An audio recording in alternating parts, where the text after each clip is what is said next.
Rail world کے معزز دوستوں، کیا آپ جانتے ہیں کہ صدام حسین نے اپنے خون سے قرآن پاک لکھوایا تھا؟ 24 لیٹر خون دینے کے بعد صدام حسین کیسے زندہ رہے؟ انہوں نے اتنا خون آخر کس مقصد کے لیے دیا؟ کیا قرآن پاک کو خون سے لکھنا جائز ہے؟ اور خون سے لکھا ہوا وہ قرآن اس وقت کہاں ہے؟ آج کی ویڈیو میں ہم ان تمام سوالات پر بحث کریں گے، اس لیے ویڈیو کو شروع سے لے کر آخر تک ضرور دیکھیے گا۔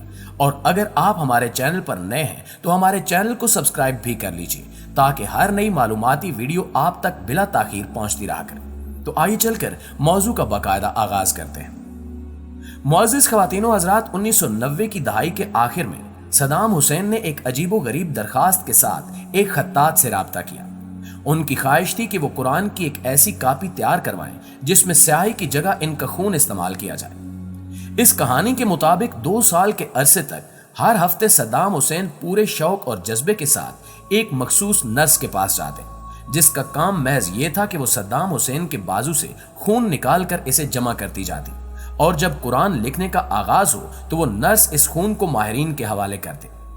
اسی دوران صدام حسین اپنا طبی معائنہ بھی کرواتے رہے تاکہ انہیں صحت کا کوئی مسئلہ درپیش نہ ہو۔ صدام حسین کے قریبی لوگوں کے مطابق اس دوران صدام حسین اپنی خوراک پر بہت زیادہ توجہ دیا کرتے تھے۔ وہ کچھ ایسا کھاتے تھے جس سے ان کے خون میں اضافہ ہو جاتا تھا، اور ان کی اس خوراک کا علم آج تک کسی کو نہیں ہو سکا، مگر اس کام پر اٹھنے والے اخراجات کے ساتھ ساتھ دیگر بہت سی تفصیلات بھی متنازع ہیں۔ بارہا سامنے آنے والے دعووں کے مطابق اس قرآن کے 605 صفحات یعنی 114 سورتیں لکھنے کے لیے صدام حسین کا 24 لیٹر خون استعمال ہوا۔ امریکی جارج ٹاؤن یونیورسٹی میں سینٹر فار کنٹمپرری اور عرب سٹڈیز کے ڈائریکٹر جوزف ساسون کہتے ہیں کہ اس قرآن کی تکمیل کے بعد اسے بڑی دھوم دھام کے ساتھ صدام حسین کو پیش کیا گیا۔ ساسون صدام حسین پر لکھی جانے والی ایک کتاب کے مصنف بھی ہیں۔ امریکہ میں کیلیفورنیا کے نیول گریجویٹ اسکول میں سیاسی حکمت عملی کے پروفیسر سیموئل ہیلفورڈ کا کہنا ہے کہ صدام کو اس پر فخر تھا۔ انہوں نے اپنے خون سے لکھے گئے قرآن پاک کے ساتھ بہت سی تصاویر بھی بنوائی تھی۔ کچھ لوگوں کا خیال ہے کہ انہوں نے ایسا اس لیے کیا کیونکہ وہ اس دور میں اپنی ذات کو درپیش مسائل کا سامنا کر رہے تھے، اور انہیں ہر وقت یہ اندیشہ لاحق رہتا کہ یا تو ان کی حکومت کا خاتمہ ہو جائے گا یا پھر کوئی انہیں جان سے مار ڈالے گا۔ اس لیے وہ کوئی ایسا کام کرنا چاہتے تھے جس سے ان پر خطرات کے بادل چھٹ جائیں اور وہ دلی سکون حاصل کر سکیں۔ دوستو، بعض ماہرین کا خیال ہے کہ وہ ایسا اس لیے بھی کرنا چاہتے تھے کیونکہ وہ ستمبر 1996 کے حملے میں اپنے بیٹے عدی صدام کے بچ جانے پر خدا کے شکر گزار تھے، اور اپنے خون سے قرآن پاک لکھوا کر وہ اللہ تعالیٰ کا شکر ادا کرنا چاہتے تھے، اور ان کی نیت یہ بھی ہو سکتی ہے کہ آئندہ ان کے بیٹے ایسے حملوں سے محفوظ رہیں۔ مگر سوسان کے مطابق اس کی وجہ کچھ اور تھی۔ سوسان کہتے ہیں کہ خون سے لکھا گیا قرآن پاک ایک مثال ہے کہ کیسے کوئی آمر اپنا سیاسی مقصد حاصل کرنے کے لیے کسی بھی چیز کو استعمال کر سکتا ہے، چاہے وہ مذہبی کیوں نہ ہو۔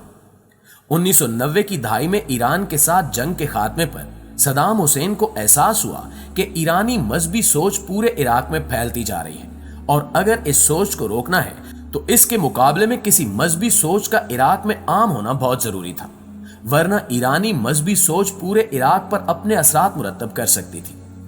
یہی وجہ ہے کہ ایک سوچے سمجھے منصوبے کے تحت صدام حسین نے عراقی عوام کے سامنے خود کو مذہبی ثابت کیا۔ ایک موقع پر انہوں نے اپنی جماعت کے بارے میں کھل کر کہا کہ باس پارٹی کے نوجوان بنیاد پرستی کی طرف مائل ہو رہے ہیں۔ ساسون اپنی کتاب میں لکھتے ہیں کہ مجھے نہیں لگتا کہ یہ واقعی زیادہ مذہبی ہو گئے تھے۔ انہوں نے سیاسی مقاصد کے لیے دکھاوا کرنا شروع کیا۔ انہوں نے مساجد تعمیر کروائیں اور ایک بڑی یونیورسٹی بھی تعمیر کی جسے وہ قرآن کی تعلیم کا بڑا ادارہ کہتے تھے۔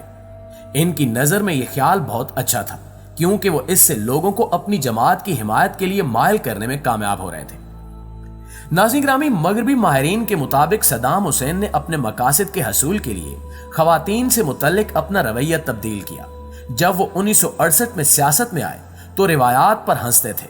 وہ چاہتے تھے کہ خواتین کے پاس بھی ووٹ کا حق ہو، مزدوروں کو حقوق ملے اور سب کے لیے تعلیم کے مواقع پیدا ہوں۔